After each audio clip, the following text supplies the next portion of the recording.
You really thought I'd marry someone like you? My girlfriend laughed in front of our families when I proposed. I walked out without a word. She called me delusional, demanded I apologize. By the weekend, the truth about her affairs and schemes destroyed her entire image. Hey Reddit, I proposed to my girlfriend, and she turned it into a public humiliation with her friends and family cheering it on. So I walked out, cut contact, and rebuilt my life. The problem? They weren't done with me. Before we get to that, let me start from the beginning. My name is Daniel. I'm 32, a fire protection systems engineer in Nashville. I design sprinkler and suppression systems, one of those jobs nobody understands until their building doesn't burn down. 3.5 years with someone, steady career, decent savings. Thought I had it figured out. Turns out I was just the placeholder. Her name was Claire. Met her at a Titans tailgate. She'd just finished a graphic design degree and did freelance branding for boutiques. She had this magnetic pull, commanded every room without warmth. People got sucked in whether they wanted to or not. I fell hard. First year was smooth. My Germantown apartment, Thai takeout, normal life. Looking back, she never really saw me. Just kept me around until she found something shinier. After 18 months, we moved in together. She pushed for the Gulch. Luxury high-rise, rooftop pool, smart home system. I wanted reasonable. She won. Rent was $2,800 before parking. I covered 60%. Her freelance income swung from $3,000 to $800. I never made it a thing. She ran with a crew of 4. Jordan, the ringleader, always filming. Madison, the hype echo. Riley, the finance snob. Paige, the self-appointed TikTok therapist. They traveled in a pack, loud and performative. My parents never clicked with her. Mom noticed she never asked me anything. Dad went quiet after Claire mocked my basic truck. They didn't tell me not to marry her, but they didn't have to. Her parents, though, whole different world. Diane saw Claire as a gifted prodigy. Greg just nodded and funded whatever she wanted. And then there was Violet, her younger sister. Quiet, overlooked, treated like an assistant more than family. By year 3, I'd saved for a ring. Cushion-cut diamond, yellow gold, hidden halo, $9,000. Took 6 jewelers to find the right one. The plan was to propose at her birthday month dinner in April at Husk, the southern restaurant she'd been obsessed with. She invited her 4 friends and both families. A proper celebration, she called it. Seemed like the perfect moment. Everyone important to her in one place. Dessert, then the proposal. I showed up early, confirmed everything, tipped the server. Claire arrived 20 minutes late with her entourage, dressed like she was walking a red carpet. My parents sat quietly. Her parents showered her with praise. Violet slipped in last, unnoticed. Dinner went as expected. Loud friends, Claire holding court, dismissive comments about being between projects. I kept touching the ring box in my pocket. Dessert was supposed to be my moment. What happened instead was something else entirely. Phones were up all over the table. Jordan filming openly, Madison snapping clips, Paige pretending she wasn't recording. Jordan stood up first, right as our plates were being cleared. She had her phone out, already recording. "Okay, everyone, I want to make a toast," she said, loud enough that nearby tables turned to look. "To Claire, for her birthday month celebration." Everyone raised their glasses. I started to relax. This was fine. Just a toast, then dessert, then my moment. But first, Jordan continued, that smile that wasn't quite a smile on her face. "I think someone here has something they want to say. Daniel, you've been looking nervous all night. Want to share what's in your pocket?" My stomach dropped. The table went silent. Claire was looking at me with this expression I couldn't read. Her friends were all smiling. My parents looked confused. Her parents looked expectant. I stood up slowly. Everyone was staring. Jordan was still recording. I started, my hand going to the box in my pocket. "Oh my God! Is he going to propose?" Madison shrieked right on cue. "Finally," Riley said, voice dripping with something mean. Diane leaned toward Claire, loud enough for everyone to hear. "Honey, are you sure about this? I mean, he's been nice and all, but you could do so much better. You shouldn't settle just because he's been around." The words hit like a slap. My mom's face went red. My dad's jaw tightened. Greg stared at his plate. I pulled out the box, opened it. The ring caught the light. The restaurant went completely quiet. Before I could say anything, Claire laughed. Not surprised. Mocking. The kind you'd give to something pathetic. "Look at this guy," she said, loud enough for everyone to hear. "He actually thinks I'm going to marry him." Jordan's phone still recording. Madison joined the laughter. Riley shaking her head. Paige with fake sympathy. "Claire, babe," Paige said patronizingly, "maybe we should talk about this privately." Why? Everyone here was going to find out eventually. "Daniel, seriously, did you really think this was going somewhere?" I just stood there, ring box open, everyone staring. I mean, look around. You can barely afford this place without stressing about it for weeks. You drive a 10-year-old truck. You work a job most people don't even understand. What exactly did you think you were bringing to the table? Riley laughed at that. Bringing to the table, good one. My mom started to say something, but my dad stopped her. Violet stared at her plate, her parents frozen, Diane's mouth open, Greg looking everywhere except at me. Claire, I said quietly. What, Daniel? What are you going to say? That you love me? That we're good together? She was performing now. You're a placeholder. You've always been a placeholder. I was just waiting for the right time to upgrade. I closed the ring box. The click was loud in the sudden silence. Our server stood frozen a few feet away, tray in hand, eyes wide. She'd seen everything. So had half the restaurant. Enjoy your dinner, I said. Then I looked at my parents. Let's go. We walked to the server station together. The server followed us looking rattled. Sir, I'm so sorry, she said quietly. I've never seen anything like that. Not your fault, I said, pulling out my wallet. Can you split the check? Just charge my card for the three of us. I gestured to my parents. They can figure out the rest themselves. She nodded.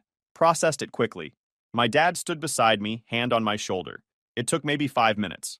Behind us, I could hear Claire's voice, louder now, saying something about how I couldn't take a joke, how I was being dramatic. The server handed me the receipt. If you ever need someone to confirm what happened here tonight, she said, her voice low, my name is Rachel. Manager has my contact info. Thank you, I said. My mom touched my arm, didn't say anything. We walked out together, past tables full of people pretending not to stare, past the hostess stand, out into the Nashville night. In the parking lot, my mom finally spoke. Come stay with us tonight. I need to get my stuff first, I said. Then we'll follow you, my dad said. Not a question, a fact. We drove in convoy back to the high-rise. The whole way there, my phone was blowing up. Texts, calls, voicemails. I didn't look at any of them. The apartment was dark when we got there. Claire was still at the restaurant, probably celebrating. I didn't waste time. My dad grabbed my work stuff and clothes. My mom packed the essentials. Bathroom items, my parents' photo, a few books. 40 minutes, 3 trips, and 3.5 years fit into my truck. I left everything we bought together. Furniture, dishes, smart speakers, the $600 espresso machine. I took only what was mine. Tools, gym bag, hard hat, safety vest. Before walking out, I shut everything down. Removed my access from the smart home system, changed every password, screenshotted a month of texts, rent requests, money complaints, and saved it all to the cloud. Then I sent one message. Do not contact me again. I muted her number instead of blocking it. Clean evidence, no noise. My parents drove behind me to an extended stay hotel in Brentwood. I didn't sleep. At 3 a.m., I turned my phone back on. 87 texts, 32 missed calls, mostly from unknown numbers. I screenshotted everything, saved it, then blocked her entire circle. Next morning, I handled the rest. Called my landlord, signed off the lease, paid through month's end. Claire could figure out $2,800 a month alone. Then I called my bank, split accounts, revoked access, changed every password, shut down every shared service. My dad came by the hotel around noon with coffee and breakfast sandwiches from this spot he liked. Your mother wants to know if you need anything, he said, sitting down across from me at the small table. I need to find an apartment, I said. Take your time. Hotel's paid for 2 weeks. I'm not going to hide. He looked at me for a long moment. Good. You shouldn't. But you need to be smart about what comes next. What do you mean? I mean her parents saw what happened. Her friends recorded it. This is going to get messy. You need to document everything. Every contact attempt. Every message. Everything. Don't respond. Just save it all. You think she's going to try to fix it? I think she's going to try to control the narrative, he said. And when that doesn't work, she's going to panic. People like that don't handle consequences well. He was right. By Monday morning, it had started. Jordan had posted a story on Instagram. I could have watched it on the burner, but I didn't. Ryan from work called me instead. Dude, you need to see this, he said. I'm not on my real Instagram anymore. She's saying you proposed to Claire out of nowhere, that you'd been pressuring her for months, that she had to reject you publicly because you wouldn't take no for an answer in private. My jaw clenched. That's a lie. I know it's a lie, but it's getting traction. Her friends are all commenting, backing up the story. They're making you sound controlling and desperate. Send me screenshots, I said. He did. All of them. Jordan's original post, the comments from Madison and Riley and Paige, all coordinating the same story. Claire wasn't posting herself, but she was liking every comment that painted me as the villain. I saved everything, built a habit, documented every contact attempt, every message, every threat. Then something else happened. My work email pinged. Message from HR wanting to schedule a meeting. My stomach dropped. I called Mark immediately. Mark, what's going on? Someone sent an anonymous email to HR and the partners, he said. Claims you've been unstable at work, aggressive with coworkers, mentioned something about a public incident over the weekend. They want to talk to you. I'll be there in 30 minutes, I said. I'm bringing documentation.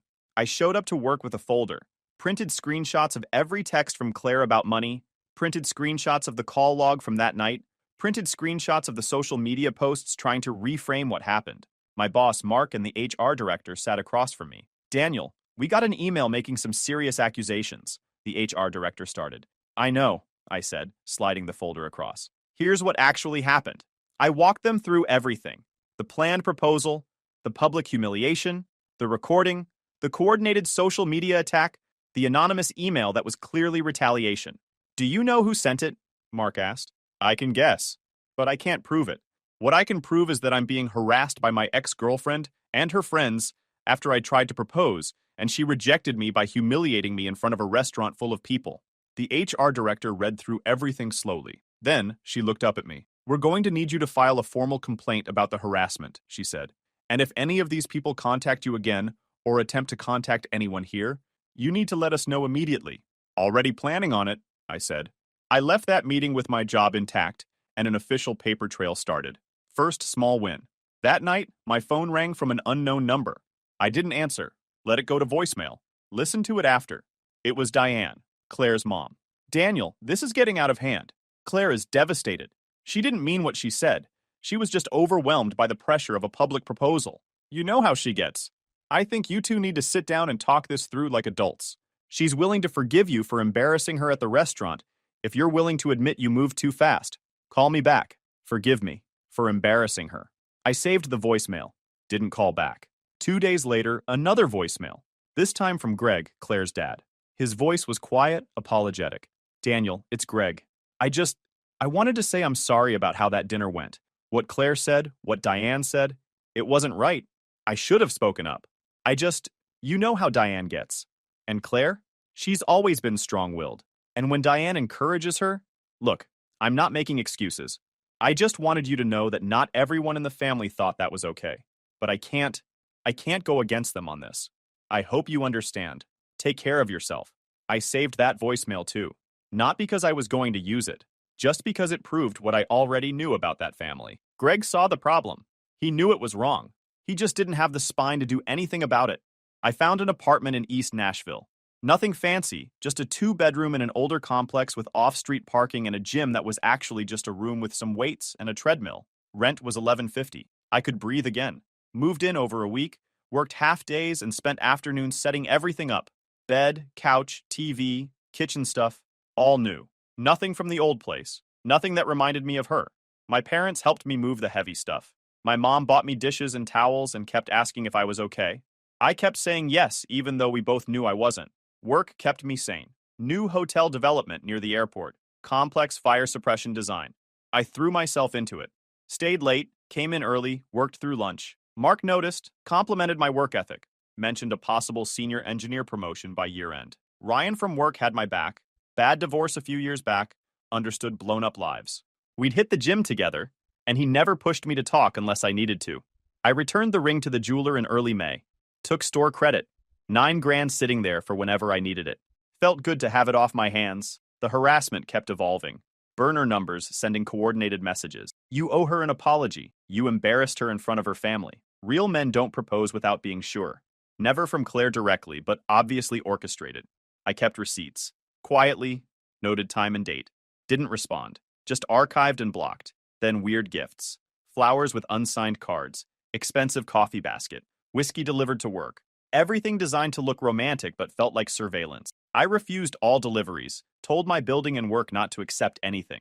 Then, the ambush attempt. Ryan got a LinkedIn message from Madison. She wants to apologize in person. Seems sincere. It's a setup, I replied. Tell her no and block her. But Madison didn't stop. She sent me a direct message 2 days later from a new account. Daniel, I know you're angry. I get it. But can we please meet for coffee? Just 30 minutes.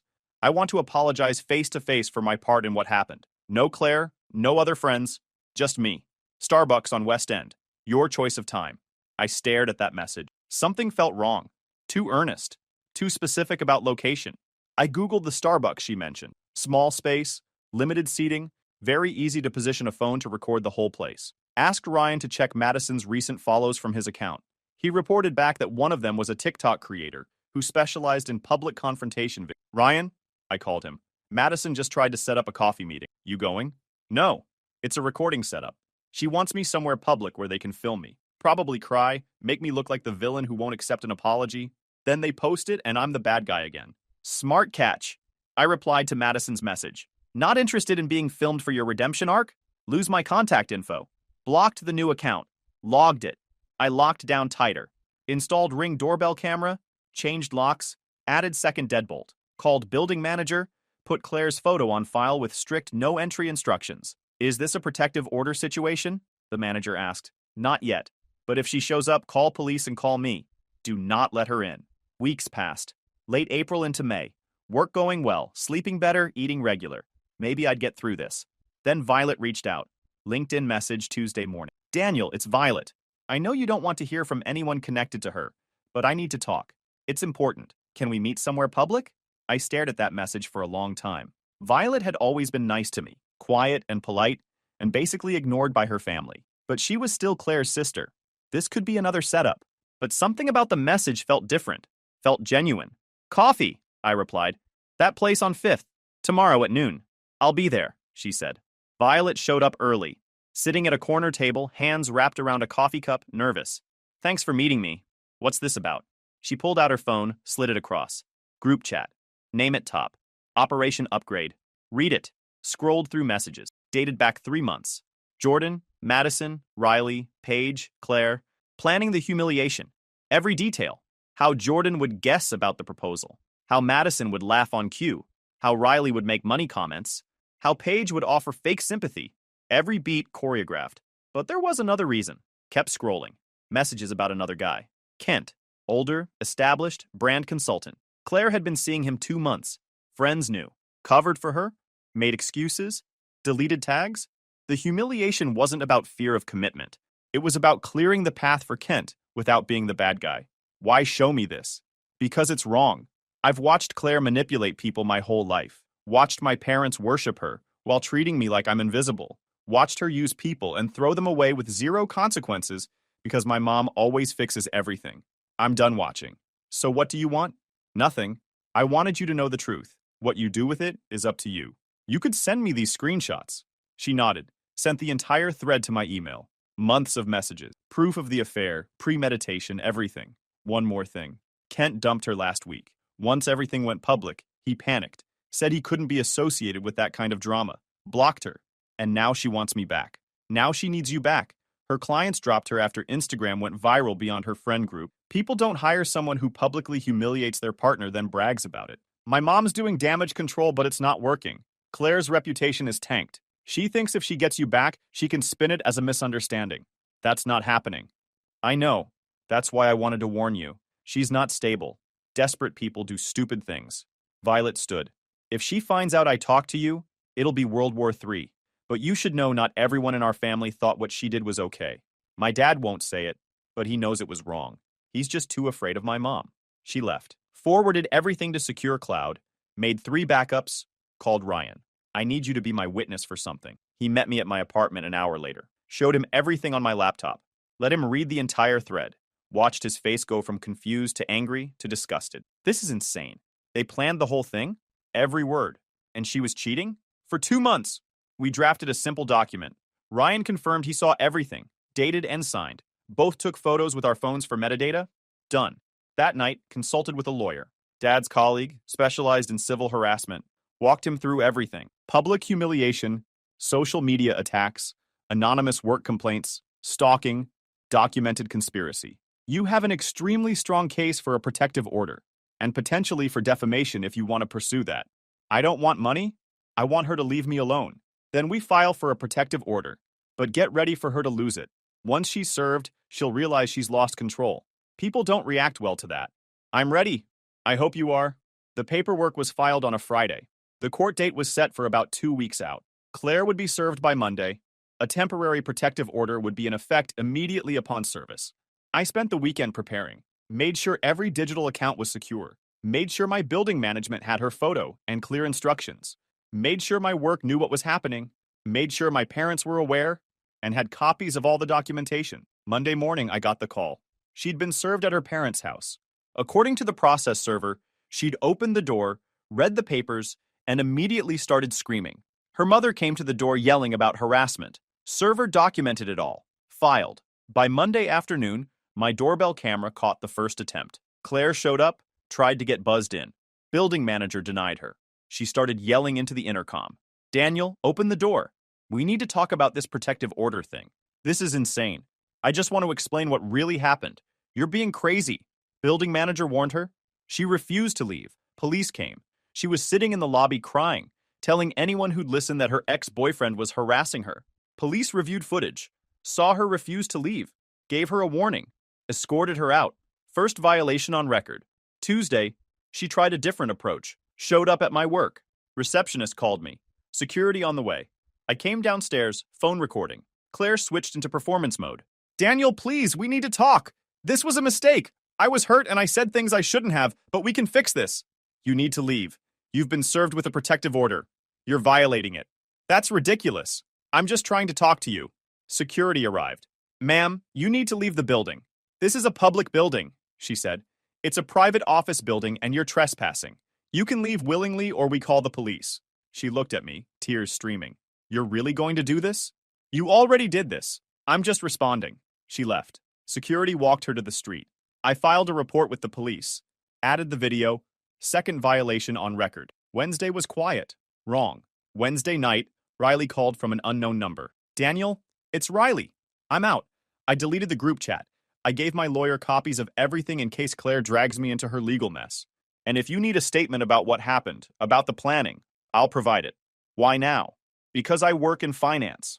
I have licenses, a reputation. Claire's been telling people I'm part of some harassment conspiracy. My firm got a weird inquiry about my character today. I'm not going down for her insanity. Send me what you need notarized. I'll email you. 2 days later, a notarized statement arrived. 4 pages detailing Operation Upgrade, confirming Kent, confirming the premeditation. Riley didn't do it out of guilt, self-preservation. But I'd take it. Saved. The friend group was fracturing. Jordan went quiet. Riley turned. Madison and Paige went radio silent. The crew was falling apart. Thursday afternoon, building manager called. Daniel, we have a situation. Your ex is here with her mother. They're demanding to speak with you. They have a check. Ask them to leave. They're refusing. Should I call the police? Yes. I left work early, drove straight home. Police were already there talking to Claire and Diane. Claire holding an envelope. Diane going hard. The officer saw me. Sir, are you Daniel? I am. These women say they're here to return property. I don't want anything from them. Claire is under an active protective order, and she's here with her mother, helping her violate it. Diane's face went red. This is absurd. We're trying to fix this and you're acting like a victim. Ma'am, you both need to leave, the officer said. We have a check for him, Claire said, holding up the envelope. Reimbursement for the ring. I returned the ring 2 weeks ago, I said. Took the envelope anyway so they'd have no excuse to return. Officer, I want this documented as a violation. She's not supposed to contact me directly or indirectly. The officer nodded. You're being cited for violation of a protective order, he said to Claire. Then to Diane. Ma'am, you're being trespassed from this property. If you return, you'll be arrested. They left. Officer gave me copies of the citations. Back in my apartment, I opened the envelope. Check for $10,000. Note in Diane's handwriting. For the ring and your trouble. In exchange, we need you to send a statement to Claire's former clients and post on social media that the incident at dinner was a mutual misunderstanding. Claire's career depends on clearing her reputation. This is a fair trade. I photographed both, slid them into a plastic sleeve, and dropped them into my evidence folder for my lawyer. I wanted to tear them up. Anger can wait. Paperwork can't. Also, fair trade for ruining someone's life at dinner? Diane's math was bad. That night, restaurant manager from Husk called. He'd pulled my number from the reservation file. Someone requested they delete security footage from April 12th. Privacy violation claim. Did you delete it? No, sir.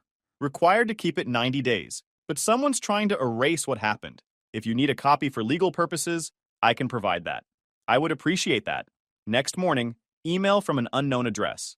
Subject, we should talk, from Jordan. Daniel, I have the full video from the proposal. Everything. High definition, multiple angles. Footage from before and after that's damaging to Claire's version. I'm willing to delete it and never post it, but I need you to do something first. Drop the protective order. Publicly clear Claire's name. Say it was a mutual breakup that got heated. Do that, and this footage disappears forever. Don't, and it goes live on TikTok, where it'll get millions of views. You have 48 hours. People always act toughest when they're typing evidence. Forwarded it to my lawyer. This is extortion, he said 10 minutes later. And she's an idiot for putting it in writing. Forward to police. She just handed you another charge. Did exactly that. Detective called Jordan the same day. Whatever he said made her delete the footage and every social media account within hours. Done. The hearing was on a Wednesday. I showed up with my lawyer, documentation, and Ryan as witness. Claire showed up with her parents and a lawyer they'd hired.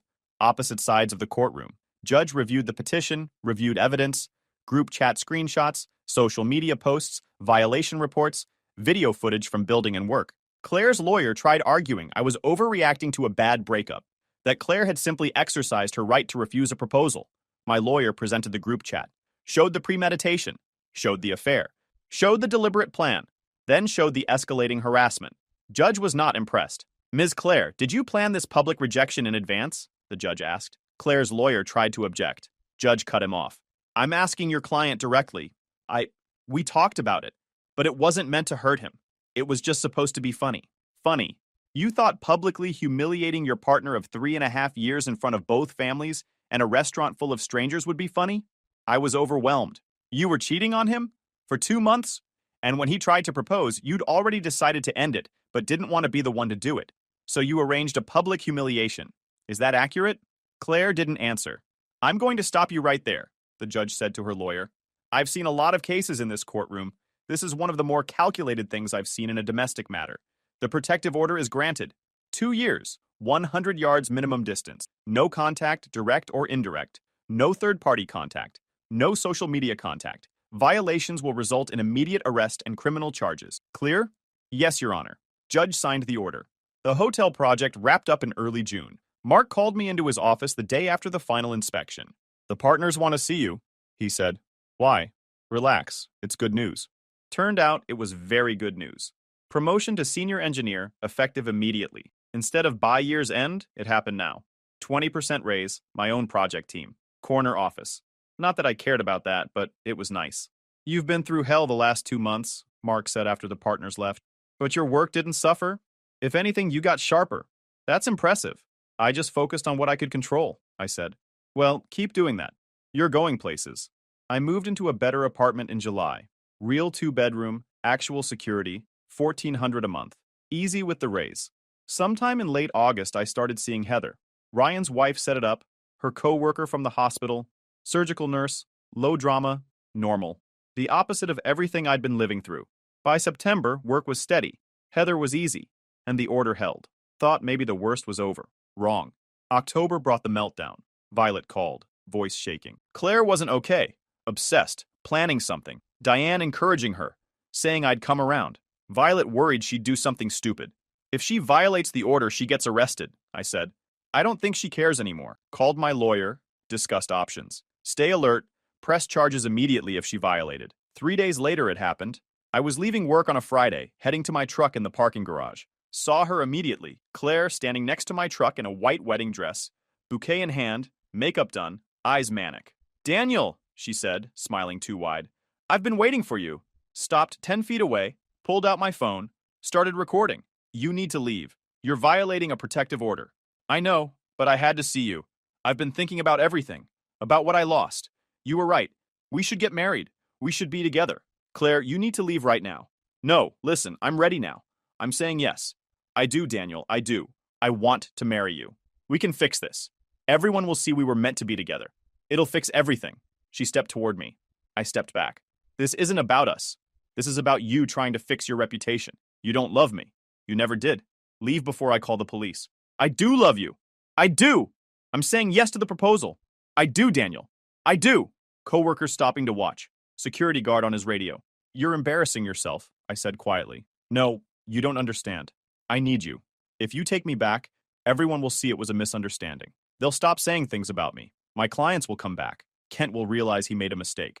My mom says if you give me another chance, everything will go back to normal. Nothing is going back to normal. Daniel, please. Crying now, mascara running. I'm begging you. I'll do anything. I'll be whatever you want. Please take me back. I can't handle everyone hating me. I need you to fix this. Security guard approached. Ma'am, you need to leave the property. I'm talking to my fiancé, she said. You're trespassing. The police have been called. We're not working anything out, I said. You have a protective order. You're violating it. Leave. I'm not leaving until you say yes. I'm not leaving until you agree. I'm standing here in a wedding dress, saying yes, saying I do, and you owe me a response. Police sirens closer. I don't owe you anything. You made your choice at that restaurant. You humiliated me, cheated on me, tried to destroy my reputation. Now you're harassing me because your life fell apart and you think I'm your reset button. I'm not. This is over. Accept that before you end up in jail. 2 cruisers pulled in. 4 officers. Claire saw them. Panic crossed her face. Officers, this woman is violating a protective order, I said, handing my phone to security. I have video. I have witnesses. I want to press charges. Ma'am, we need you to come with us, an officer said. No, you don't understand. I was just trying to fix things. He's my fiancé. We're working things out. Ma'am, we have a copy of the protective order. You're in violation. Come with us now. Claire tried to run, got 3 steps before 2 officers grabbed her. Flowers went flying. She started screaming, saying I was ruining her life. Her mother would hear about this. Her lawyer would destroy me. They cuffed her, read her rights, put her in the cruiser while she screamed. One of the officers took my statement, reviewed the video, took the security guard's statement, took statements from the co-workers who'd witnessed it. You'll need to come to the station tomorrow to file a formal report, the officer said. But I want you to know, this is a clear violation. She's looking at criminal charges, possible jail time depending on the judge. I just want her to leave me alone, I said. After tonight, I think she will. They drove away with Claire still screaming in the back of the cruiser. The security guard gave me back my phone. My co-workers asked if I was okay. I said yes, even though I wasn't totally sure. I called my lawyer from my truck, told him what happened. He said he'd file for an extension of the protective order and push for the maximum penalties for the violation. Then I called Violet. She did it, I said. Showed up at my work in a wedding dress. Police arrested her. Violet was quiet for a long moment. I'm sorry, I tried to warn you. I know, it's not your fault, but you should probably prepare for the fallout at your house. Already preparing. I'm actually looking at apartments. I think it's time I moved out. Good for you. Daniel, for what it's worth, you handled this exactly right. From day one, you handled it right. Don't let anyone tell you different. Thanks. I drove home, sat in my apartment, looked at the video one more time. Claire in a white dress screaming, I do, while police closed in. It should have felt like victory, felt more like exhaustion, but it was over. The violation hearing happened 2 weeks later. Claire pled guilty. 6 months probation, court-ordered evaluation, protective order, extended to 5 years. Judge wasn't sympathetic. Mental health struggles don't excuse stalking. You had every opportunity to comply. These are the consequences. Greg pulled me aside in the hallway after. I should have said something at that dinner. I knew it was wrong. I've known for years how Diane and Claire treat people. I just didn't have the courage. I'm sorry. Too late for sorry. He nodded. I know. But she's my daughter and I love her. She did this to herself. Diane enabled every step. He walked away. A week later, Diane tried one last move. She found Heather through a photo Ryan's wife posted and tagged, then sent her a Facebook message warning her about me being emotionally manipulative. One cease and desist letter shut it down permanently. Life moved on. Hotel project won an award. Got the promotion. Claire moved to Atlanta. Reputation destroyed. Violet got her own place. Cut family ties. Ryan and I still hit the gym. Nobody asks about Claire anymore. Sometimes I think about that night at Husk. Her laugh, walking out, everything after. Best thing she ever did was show me exactly who she was before I married her. Worth it to dodge that bullet. Sometimes the trash really does take itself out. Guys, we are so close to hit 100,000 subscribers on this channel. If you are not subscribed to the channel, please consider subscribing. It really helps hit that 100,000 mark. Thanks for making this dream come true. You'll sign the papers, or I'm filing for divorce. My wife said, demanding half of my inheritance. So I let her file. She lost her mind when she found out how much she was getting. So my wife gave me 1 week to put her name on my inheritance, or she'd file for divorce. I just let her file, because what happened next was not what she expected. I'm Zach, 33 male. I own a small snow removal and site services company out of Greece, which is just north of Rochester, New York. Winters we plow and salt commercial lots. Warm months we do hardscape and retaining walls. I've got 3 crews, a bunch of trucks that probably shouldn't still be running, and a payroll that keeps me up at night every other Friday. I started this thing at 24 with one used truck and a leaf blower. Nobody gave me a head start. Everything I have, I either built or fixed or argued my way into keeping. It's not glamorous work. You're up at 3 a.m. in lake effect snow, your hands are wrecked, your phone won't stop going off, and the diesel bill alone would make most people quit. But it's mine. I'm good at it. And up until about 6 months ago, I thought the woman I married actually respected that. Turns out I was wrong about a lot of things, but I was really wrong about that. Maris sat across from me at the kitchen table on a Tuesday night and told me I had 7 days, 1 week. She had her hands folded in front of her like she was closing a deal, which, looking back, is exactly what she thought she was doing. She's a realtor, broker associate, technically. She sells houses in Pittsford and Victor to families making twice what we make, and she's good at it. She knows how to read a room, control a conversation, and make the other person feel like the decision was theirs all along. And that night, she was doing it to me. She told me if I didn't add her name to the trust accounts and the LLC documentation tied to my father's estate by the following Tuesday, she was filing for divorce. She said it like she was reviewing offer terms on a listing. No yelling, no tears, just a timeline and a consequence. She even had a printed list of the accounts she wanted access to, organized by institution. Color-coded tabs, highlighted sections. She'd done her homework, or she thought she had. The thing that got me wasn't the demand. It was the presentation. She'd rehearsed this. She had talking points. She referenced equitable distribution under New York law, like she'd been Googling divorce statutes between open houses. She mentioned marital assets acquired during the marriage 3 times in 5 minutes. She even used the phrase fiduciary duty to the partnership, which isn't a real legal concept in marriage, but sounded impressive enough that she clearly thought it was. I sat there and listened, nodded a couple times. I asked her if she was sure. She said she'd never been more sure of anything. Then she leaned forward, tapped the printed list with one finger, and said, "This isn't something we're going to discuss, Zach. Tuesday. Or my attorney makes the call Wednesday morning." I looked at the list, looked at her. Noted. Then she got up and went to the living room to watch a show on her laptop, like we'd just had a conversation about switching internet providers. Here's what Maris didn't know. I'd already talked to Heather Klein 3 times that month. Heather's the CPA who administers the trust and handles the estate's accounting. She'd already walked me through every scenario and told me that what Maris was demanding was legally impossible. Not difficult, not unlikely, impossible. But I didn't say any of that. I sat at the kitchen table for a long time after Maris left the room, processing the fact that my wife had just looked me in the face and given me a deadline to hand over money that wasn't mine to give. Money my dad set up specifically so that nobody could ever do exactly what she was trying to do. 7 days. Fine. I could work with 7 days. The thing about running a snow removal business in Rochester is that you learn to plan for storms before they hit.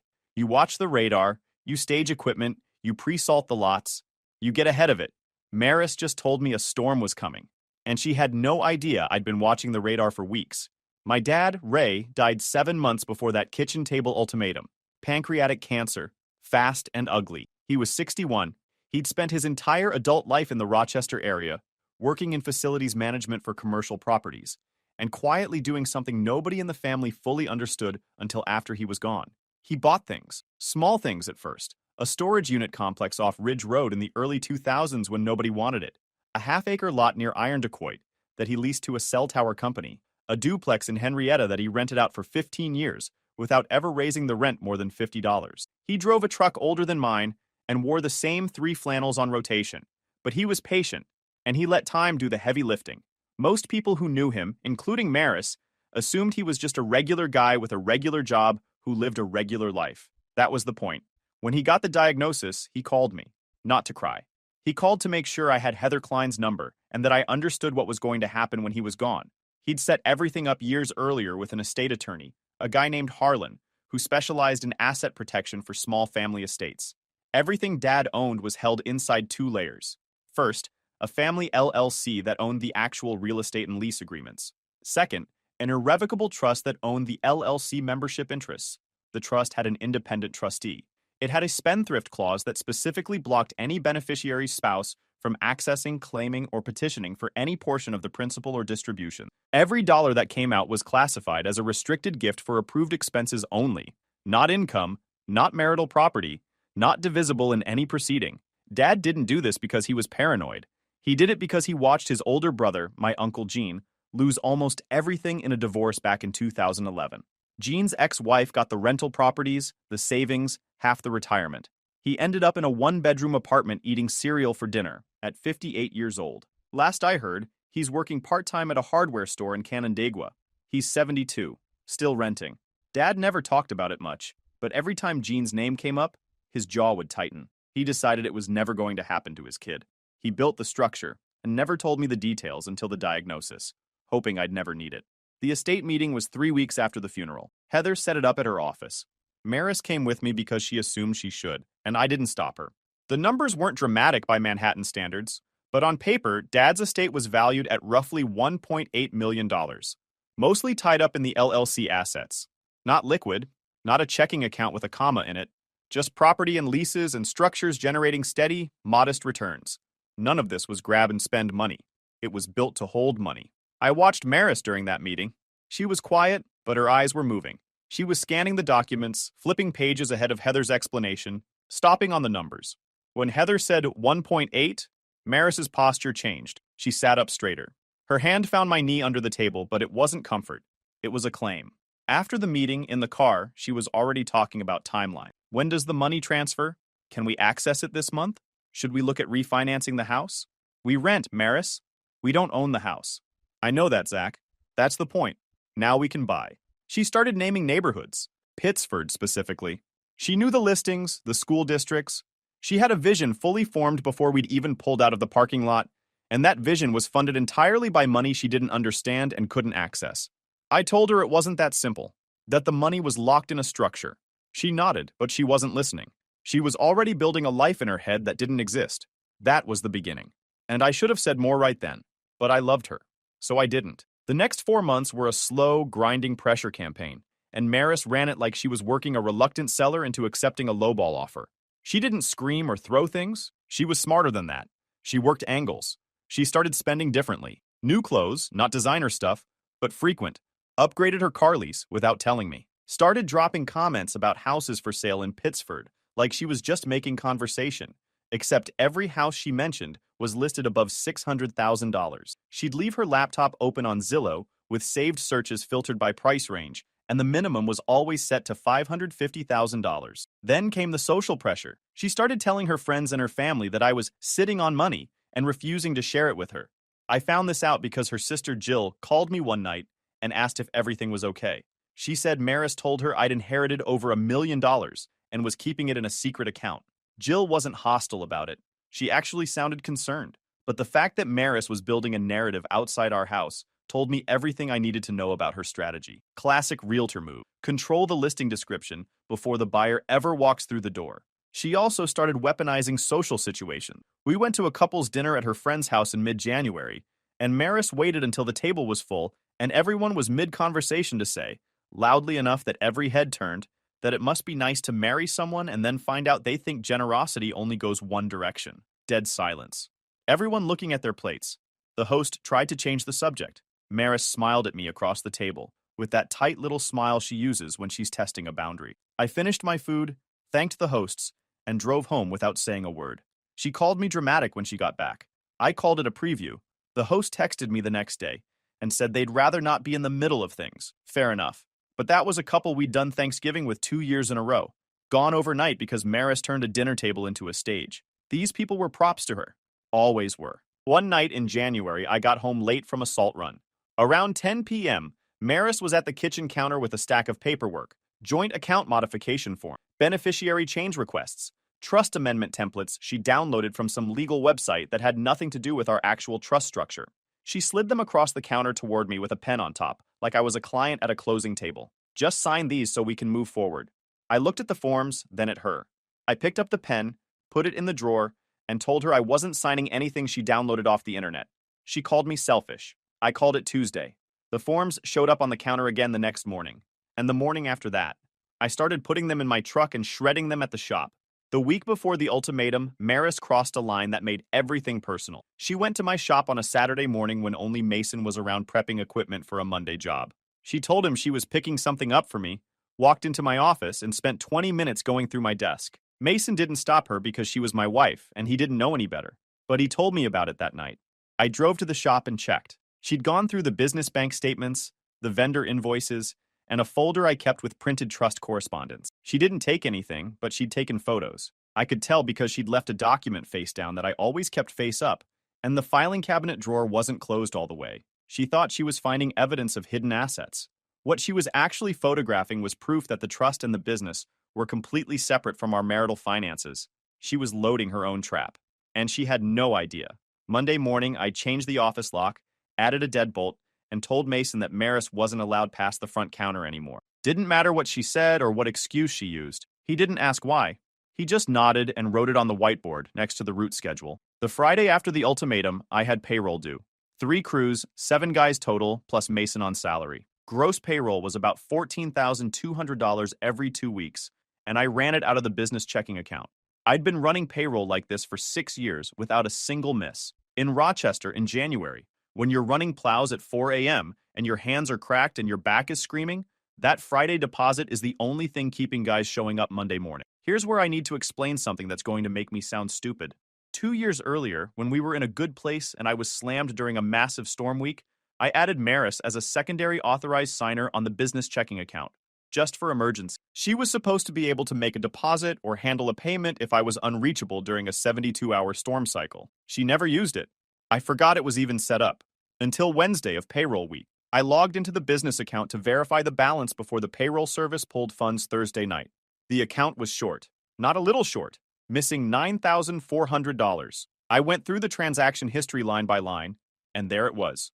An online transfer initiated Monday afternoon, routed from the business checking to our joint personal account. The login came from the saved credentials on our shared home desktop. Maris had used the authorized signer access I'd given her 2 years ago to move $9,400 out of my business account 3 days before payroll. I had 2 days to cover a $14,200 payroll with $4,800 left. And payroll wasn't my only bill that week. I had a $2,800 parts invoice coming due. Fuel costs, salt orders. The business doesn't stop running because your wife is draining your accounts. I could not miss payroll. That was non-negotiable. My guys would walk. My contracts would collapse. My reputation, the only thing that keeps commercial accounts calling me back every winter, would be finished. In this business, you miss one payroll and the word spreads faster than lake effect snow hits the thruway. I sat in my truck in the shop parking lot for about 10 minutes after I found the transaction. Engine running, heat blasting, staring at the bank app on my phone, like the numbers might rearrange themselves into something workable. They didn't. So I started making calls. I called Mason first. Told him the account was short and what happened.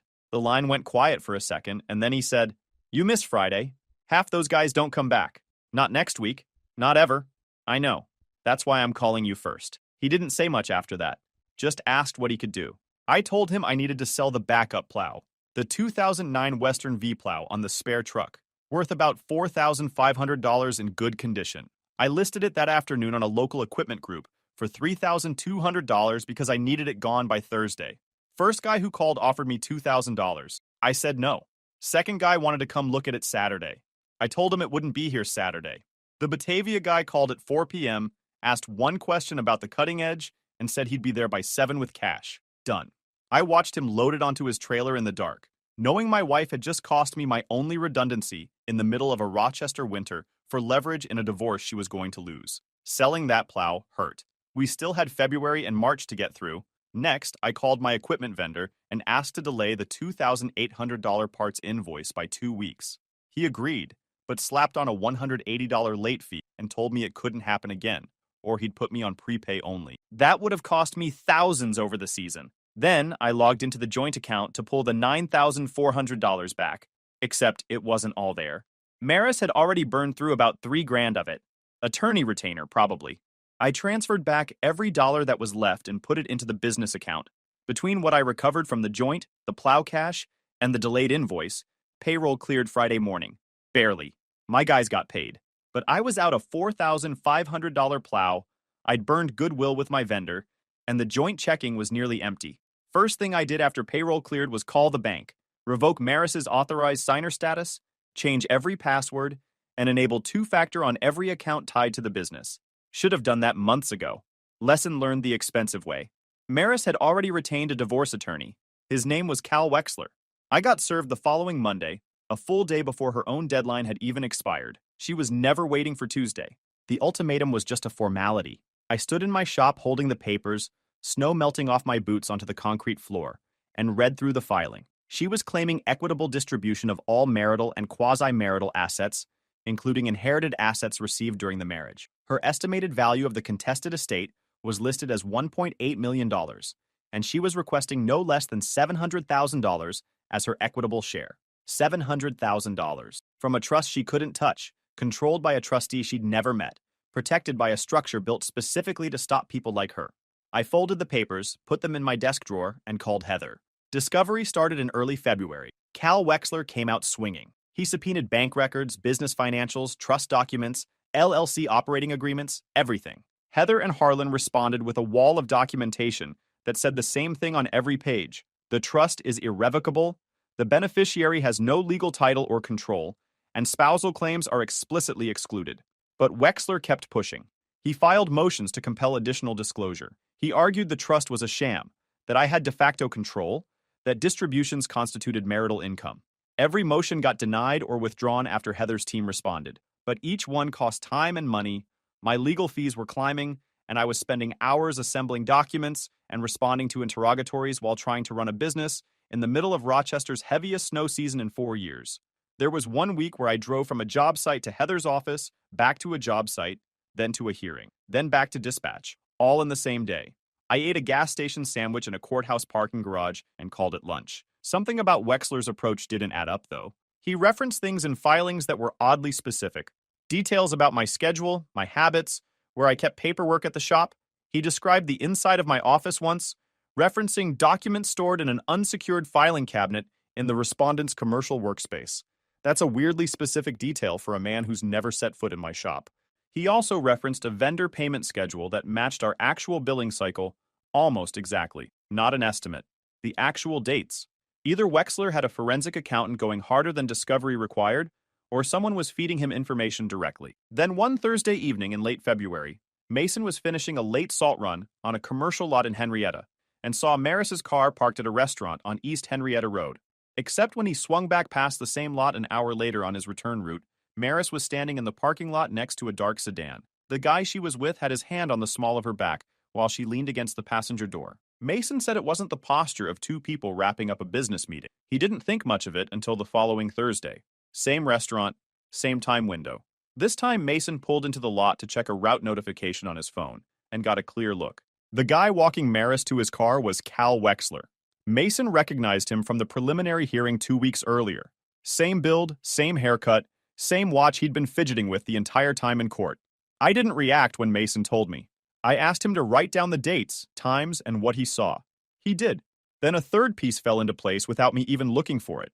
A buddy of mine named Paul, who does commercial HVAC work, called me the following weekend about a job referral. At the end of the conversation, totally unprompted, he mentioned he'd seen Maris coming out of a law office on East Avenue the previous Saturday morning. Except the office had been closed. Paul knew, because he serviced the building's HVAC system, and the weekend lockout schedule was posted in the lobby. Maris came out a side entrance with a guy Paul didn't recognize, and they got into the same car. I didn't tell Paul what it meant. I just thanked him for the referral and hung up. But I wrote down the date, the time, and what he said. Then I pulled Maris's financial disclosure from Discovery, which included itemized payments to Wexler's office with dates and service descriptions. 6 late conference sessions over a 2-month period, all billed at evening hours, all on Thursdays. The billing matched Mason's sightings down to the day of the week. Who schedules client conferences at 8:30 p.m. on a Thursday? Nobody who's keeping it professional, I told Heather. She went quiet for about 10 seconds. Then she said an attorney in a personal relationship with a client during active litigation has an ethical conflict that could get him sanctioned or disbarred. She asked if I wanted to file a formal grievance. I told her not yet. I didn't want to blow it up prematurely and give Wexler a chance to spin it or withdraw cleanly. Heather flagged the pattern with the court quietly, not as a weapon, as an ethical concern. The kind of thing that makes a judge start side-eyeing everything that lawyer files after that. Wexler didn't know we knew. Maris didn't know we knew. But the ground under their strategy had just turned to sand, and they were still stomping around on it like it was concrete. 2 weeks after discovery started, Maris made her next move, and she set it up like a staging appointment before a listing. She waited until I got home late from a dispatch night after a truck breakdown on one of the routes. She was standing in the kitchen with her phone face down on the counter, and she started in on the trust again. Same demands, same rehearsed calm. But this time, she blocked the hallway when I tried to walk past her to the bedroom. I stopped. I told her to move. She didn't. She asked me if I was going to make her move. She said it loud, louder than the conversation needed. I looked down and saw the edge of her phone screen glowing. She was recording. She raised her voice another notch and said, "Why won't you just talk to me about this? All I'm asking for is a conversation, and you keep shutting me out." I kept my voice flat. "I'm not doing this tonight. Step aside, please." She didn't move. I stepped backward. I put my hands in my jacket pockets, turned around, and walked out the front door. I sat in my truck in the driveway for 40 minutes until she went to bed. That was the whole incident, but it was enough for Wexler. 3 days later, Maris filed a sworn statement claiming she felt unsafe in the home due to my erratic and controlling behavior regarding finances. Attached was a partial audio clip from that night, starting from where I told her to step aside. Without the part where she blocked the hallway and escalated first, it sounded tense. Wexler also attached a text exchange between Maris and Jill from that same night where Maris wrote that she was scared of what he might do, about 6 minutes after I'd already been sitting silently in my truck outside. New York courts take safety claims seriously at the temporary order stage, and the standard for granting one is low. The judge issued exclusive occupancy to Maris for 30 days pending a hearing. I had 48 hours to gather my personal belongings and leave. I packed 2 duffel bags, slow and quiet. I wasn't going to give her another audio clip. Maris watched me pack from the hallway with her arms crossed. She didn't say a word. She didn't have to. I stayed at Mason's place the first week. His wife, Lori, set up the spare bedroom and didn't ask questions. Mason and I ran morning dispatches from his kitchen table. The second week, I moved into the shop. I set up a cot in the back office behind the parts shelving, hung a curtain for some privacy, and used the industrial sink in the equipment bay to wash up. It was February in Rochester, and the shop's heating system was designed to keep pipes from freezing, not to keep a grown man warm at night. I wore 2 layers to sleep and kept a space heater running until the electric bill made me rethink that decision. One morning, a client dropped off a check at 7 a.m., and I had to scramble off the cot, kick the sleeping bag behind the shelving, and get to the front counter before he walked past the office door. I'm not going to lie. 2 a.m. on a cot 6 feet from a rack of plow blades hits different. You built this place. You own it. And somehow you're sleeping in it like a squatter because a woman who blocked a hallway and pressed record convinced a judge you were the threat. That thought sat with me every single night. The snow still falls. The clients still call. One night we had an 8-inch dump that started at midnight, and I was on the phone nonstop until 6 a.m., dispatching crews from a folding chair in a shop that smelled like diesel and cold concrete, rerouting trucks when a driver called in with a transmission issue on Lake Avenue, arguing with a salt supplier about a delayed delivery that was going to throw off the entire overnight window for my biggest commercial account. Mason covered everything I couldn't physically get to, and he never once complained. Meanwhile, Maris was using the time to build her story. She posted on social media about starting fresh and protecting her peace. She told mutual friends I'd been removed from the home because of what he did, leaving the details vague enough that people filled in the worst possible blanks. 2 couple friends stopped returning my calls. My neighbor texted me asking if Maris was okay, and you could tell he'd already picked a side. Reputation damage in Rochester sticks. A small medical office complex in Henrietta that I'd been plowing for 3 seasons dropped us. The office manager called Mason and said they were going in a different direction. No explanation. But the timing lined up with one of Maris's posts about feeling safe again. That contract was worth $4,800. Gone.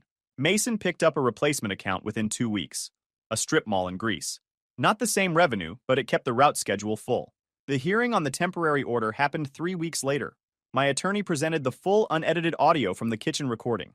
We'd compelled production of the complete file through discovery, and Maris apparently hadn't considered that the unedited version would tell a very different story than her clipped excerpt. It showed her initiating the confrontation, blocking the hallway, and escalating her volume while I de-escalated and left. It showed the 6-minute gap between me walking out and her texting Jill that she was scared. The judge vacated the order. I moved back into the house that weekend, but I didn't unpack much. This wasn't my home anymore. It was just a place where 2 people avoided each other until the lawyers sorted it out. Mediation was held at a neutral office downtown. Bad coffee, long table, Fluorescent lighting that makes everyone look exhausted. My side was me, Heather, and Harlan, the estate attorney. Maris's side was her and Cal Wexler, who walked in looking like he already knew how this was going to end, but hadn't told his client yet. The mediator started with assets. Wexler presented Maris's claim for equitable distribution of inherited assets valued at $1.8 million. He spoke for about 5 minutes, referencing New York domestic relations law, arguing the inheritance was received during the marriage and had been used to support the marital lifestyle. Then Heather opened her binder. She walked through the trust instrument, irrevocable structure, independent trustee, spendthrift clause, spousal exclusion provision. She explained that the LLC interests were owned by the trust, not by me, that I had no legal title to the underlying assets, that every distribution was a restricted gift administered by the trustee, not marital property under New York law. Wexler tried to pivot. He argued that the trust distributions had effectively subsidized our household expenses, which meant they'd been functionally commingled into the marriage. Heather pulled a ledger showing every trust disbursement for the past 3 years. Each one went to a restricted account managed by the trustee, earmarked for pre-approved categories. Not a single dollar had ever touched our joint account or any account Maris had access to. Nothing was commingled because nothing was ever mixed. Wexler shifted again. He argued that I had de facto control over the trust because I made requests to the trustee about which bills to pay. Harlan shut that down flat. He explained that requesting a distribution is not the same as controlling assets. The trustee had sole discretion to approve or deny.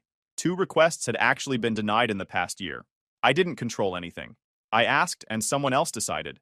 Then Wexler tried the lifestyle argument. He said the trust's existence allowed me to maintain a lower personal income on paper, while the trust quietly covered major expenses, which artificially suppressed the marital asset pool. It was his strongest point, and you could see Maris perk up a little when he made it. But Heather had the numbers ready. She showed that my declared personal income from the business, separate from the trust, covered our rent, groceries, utilities, and joint expenses. The trust's restricted disbursements went to things like my truck insurance and equipment-related costs. Nothing that benefited Maris or the household. Heather set her pen down after the last rebuttal and said, "To be direct, the beneficiary does not own these assets. The trust does. There is no marital interest here. There is nothing to divide." Wexler leaned back in his chair. He stopped flipping through his notes and said, "I think we've covered the trust issue sufficiently." That was him folding. Everyone in that room knew it. Maris was looking at him, waiting for the next move, and he wouldn't look back at her. That's when I knew he'd been carrying her confidence this whole time, feeding her a version of events where the trust would crack under pressure, and he just watched it not crack. Maris leaned over and whispered something to him. He shook his head once, barely perceptible. She whispered again, more insistent. He put his hand flat on the table and said, quietly but loud enough for the room, that they'd need a moment. The mediator gave them 5 minutes.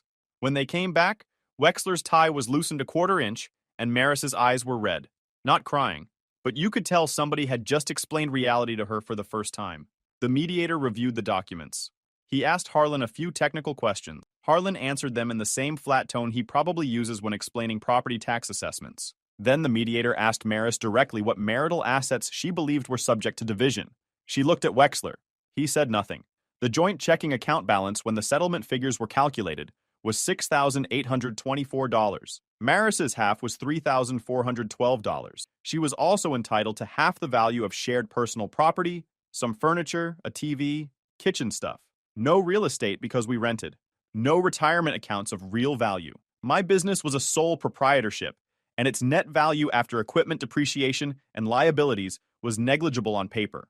The trust assets were off the table entirely. Maris stared at the number, $3,412. She'd spent months planning for $700,000. She'd quit selling houses for 2 months to focus on the divorce.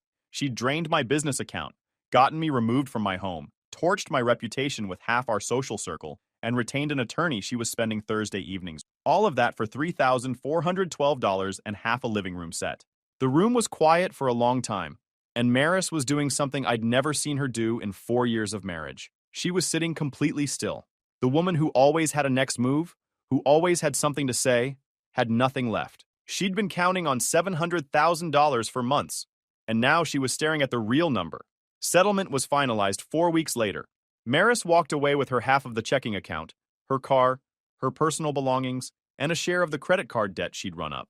She asked for temporary spousal support. The judge denied it, noting she was a licensed broker associate with an active license and no documented inability to work. I didn't walk away clean either. Legal fees totaled just over $11,000. I lost the backup plow. My vendor relationship was strained. I'd spent 3 weeks sleeping on a cot in my own shop and lost a commercial contract because of rumors. I lost weight. I wasn't sleeping well. Mason carried more than his share to keep things running, and I owe him more than I'll ever be able to pay back. I did give Mason a raise, effective the first payroll after the settlement cleared, 10%. He tried to talk me down, which is the most Mason thing I've ever seen. I also found out later that during those 3 weeks at the shop, he'd been picking up my route callbacks on his personal phone so clients wouldn't know anything was off. Told them I was handling a family situation and would be back in touch soon. Covered every single one. He never mentioned it. Lori told me. 3 weeks after the divorce was finalized, I was at the shop on a Saturday afternoon doing equipment maintenance with Mason. We were pulling a hydraulic cylinder off a plow frame when I heard the front door open. I wiped my hands and walked out to the front office, and Maris was standing there. No appointment. No call. Just standing in the doorway with a manila folder in her hand, looking like she'd practiced this in the car, but wasn't sure it was going to work. She said the bank was refusing to process the removal of her name from the business line of credit she'd been attached to as a spouse guarantor. She needed my signature on a release form. Without it, the obligation showed on her credit report, and she couldn't qualify for a new apartment lease. She set the folder on the counter and slid it toward me. She started explaining the urgency, using my name a lot, the way she does when she's working someone. Then she said, "I need this handled by Monday, Zach. I've already lost 2 apartments over this. If it doesn't clear, I have nothing lined up." She said she knew things got messy. Then she said something that almost made me laugh. She said she always believed in what we had. I looked at the folder. I looked at her. She was doing the thing she always did. Reading the room, adjusting her pitch, finding the angle. Except the room was a shop that smelled like hydraulic fluid, and the person she was pitching had already closed that account permanently. I picked up the folder, closed it, and set it on the edge of the desk. "Send it to Heather. She'll process it if it's appropriate." Maris opened her mouth to say something else. I turned around and walked back into the equipment bay. Mason was already back under the plow frame. He didn't look up. He didn't ask. I picked up the wrench and got back to work. I heard the front door close about 30 seconds later. After we finished the cylinder job, I drove out to the cemetery where my dad is buried. I stood there silently for a while. I didn't need to say anything. He'd already said everything that mattered years ago. Guys, we are so close to hit 100,000 subscribers on this channel. If you are not subscribed to the channel, please consider subscribing. It really helps hit that 100,000 mark. Thanks for making this dream come true.